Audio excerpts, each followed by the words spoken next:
បត់ច្បាញ់ក៏ផុយស្រួយបានស្ថិតក្រោមហានិភ័យកាន់តែខ្លាំងបន្ទាប់ពីយោធាអាមេរិកបានរឹបអូសកប៉ាល់ដឹកទំនិញអ៊ឺរ៉ង់មួយគ្រឿងដែលព្យាយាម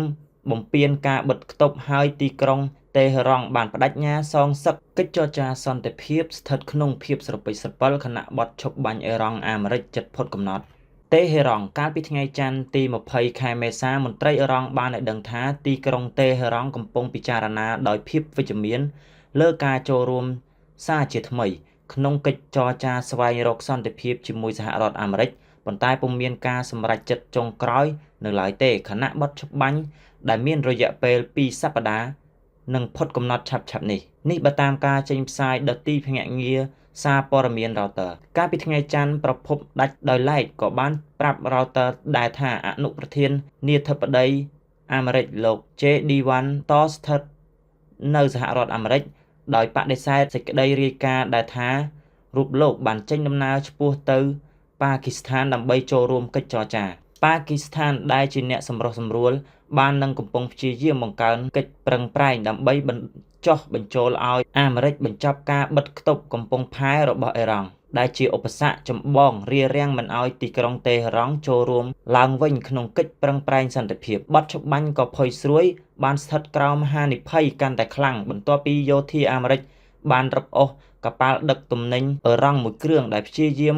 បំពេញការបិទគប់ហើយទីក្រុងតេហេរ៉ង់បានបដិញ្ញាសងសឹកបត់ឈប់បាញ់រយៈពេល2សប្តាហ៍ត្រូវបានប្រកាសដោយប្រធានាធិបតីអាមេរិកលោកដូណាល់ត្រាំកាលពីថ្ងៃទី7ខែមេសាប៉ុន្តែលោកមិនបានបញ្ជាក់ច្បាស់ពីពេលវេលាដែលវានឹងផុតកំណត់ទៅវិញនោះទេតែបើតាមប្រភពពីខាងប៉ាគីស្ថានបត់ឈប់បាញ់នោះនឹងផុតសភនភាពនៅម៉ោង8យប់ថ្ងៃអង្គារទី21ខែមេសាម៉ោងនៅអាមេរិកឬស្មើនឹងម៉ោង3:30នាទីរំលងអាធ្រាត្រថ្ងៃពុធទី22ខែមេសាម៉ោងនៅអ៊ឺរ៉ង់គួរបញ្ជាក់ថាទោះបីមិនទាន់ច្បាស់ថាកិច្ចចរចាអាមេរិកអ៊ឺរ៉ង់នឹងកើតមានឡើងក៏ដោយក្តីប៉ាគីស្ថានបានត្រៀមរៀបចំដើម្បីធ្វើជាម្ចាស់ផ្ទះម្ដងទៀតដោយកងកម្លាំងសន្តិសុខជិត 20,000 នាក់ត្រូវបានដាក់ពង្រាយនៅទូទាំងរដ្ឋធានីអ៊ីស្លាមាបាតមនុស្សសរុបរាប់ពាន់នាក់បានស្លាប់ក្នុងការ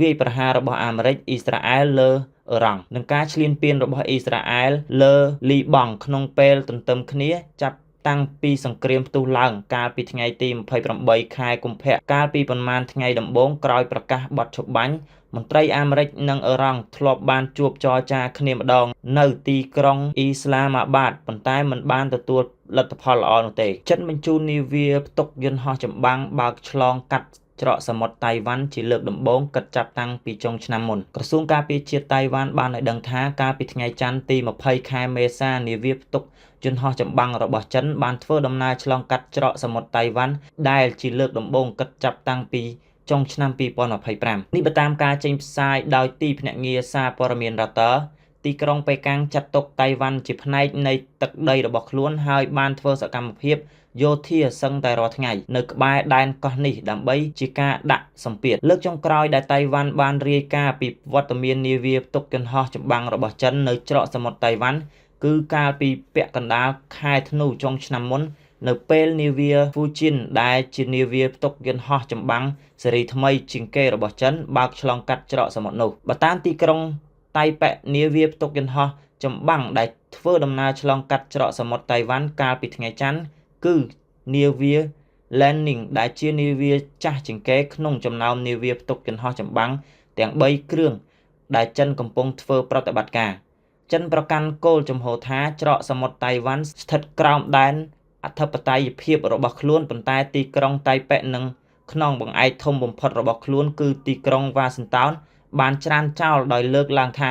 វាជាច្រកផ្លូវទឹកអន្តរជាតិគួរបញ្ជាក់ថាកងទ័ពជើងទឹកអាមេរិកជារឿយៗបានបញ្ជូននាវាចម្បាំងឲ្យធ្វើដំណើរឆ្លងកាត់ច្រកសមុទ្រតៃវ៉ាន់រៀងរាល់ប៉ុន្មានខែម្ដងហើយសម្ព័ន្ធមិត្តអាមេរិកមួយចំនួនក៏បានធ្វើដូចគ្នាម្ដងម្កាលផងដែរកាលពីថ្ងៃសុក្រសប្តាហ៍មុនចិនបាននិយាយថាខ្លួនបានឃ្លាំមើលនាវាចម្បាំងជប៉ុនមួយគ្រឿងដែលបានធ្វើដំណើរឆ្លងកាត់ច្រកសមុទ្រតៃវ៉ាន់ហើយហៅសកម្មភាពនោះថាជាទង្វើបង្កហេតុដោយចេតនា